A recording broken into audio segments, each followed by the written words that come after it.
basketball legend Irvin Magic Johnson urged the youth to be accountable, citing accountability as a key ingredient to success, whether it be in sports, business, or life in general. The NBA Hall of Famer, who is also a serial entrepreneur and philanthropist, spoke to PLDT's Cathy during the recent Philippine Digital Convention 2022. In this excerpt, Cathy started by asking Magic about his advocacy as a person living with HIV and what it means to be, quote, boundless. Let's watch this. It's great to see you, Magic. Appreciate you taking the time out of your busy schedule in LA. I mean, your legions of fans from the Philippines are so delighted to see you. Well, thank you, Cathy. I'm happy to be here. And as you know, I've been to the Philippines, love my trip there as well. So I'm happy. Yeah, you know, fellow Filipinos are the greatest fans of basketball. I mean, you've probably seen them yourself when you traveled back here back in 1995. If you remember, you visited Manila back then, helping government raise AIDS awareness. And it came with a charity game with ex-Lakers Kareem Abdul-Jabbar. What do you remember of that visit to Manila? Well, we had a great time with all the citizens there, especially the kids. The kids were wonderful. And also I remember, doing some basketball clinics and working with the kids. And then last but not least, the game was incredible. I didn't know you had so many great basketball players who could really shoot the three-point shot. It's been, 32 years since you broke the news that you've contracted HIV. That was back in November 7, 1991. Right. Since then, you've been in a mission to educate everybody that HIV is not a death sentence. Now, how far do you think you've come in making the world understand and remove the stigma surrounding the virus? It's been an amazing journey when you think about it, 31 years.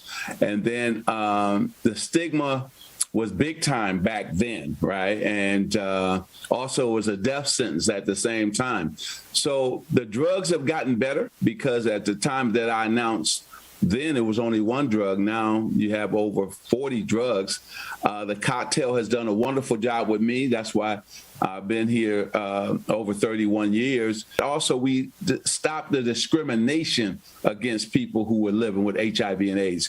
And so I think we've been able to do a lot, especially when I first announced, it really hit the Black and brown community here in America big time. And so we were able to really bring those numbers down and make sure that we educated people and gave them the right information. You mentioned that accountability really is the missing major ingredient in every successful team. So how important is accountability in the corporate setting as you draw the parallels of engagement between sports and business? I believe it doesn't matter whether it's sports or business.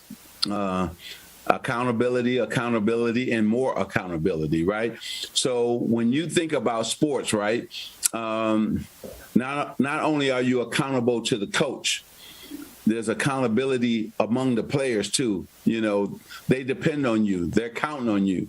So I know with the Lakers, I used to hold everybody accountable as my teammates, and I wanted them to hold me accountable, and they did. The same thing in business, right? I'm the CEO of my company, so my job is to hold everybody accountable on what they're supposed to do, their job.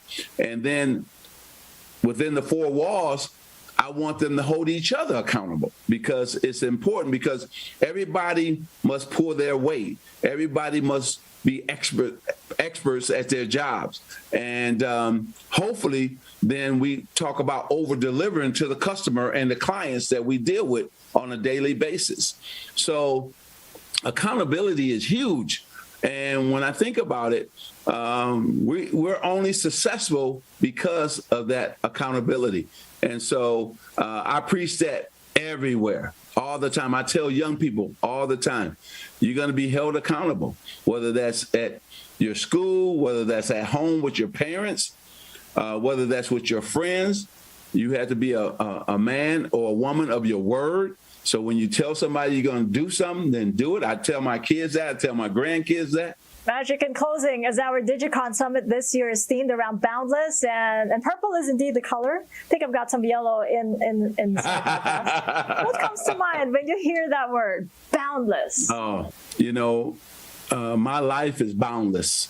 And when I think about my journey, that's the word I would use. Wow. I did everything that was not supposed to be done. Right? I befriended the owner. No player in history had ever done that. And that was a no-no. You're not supposed to be the friend of the owner. And I said, I don't care about unwritten rules. That man is smart. He a billionaire. I want to be like him. I'm going to have him be my mentor. I'm going to go to lunch with him. And look what happened. He became like a father figure to me.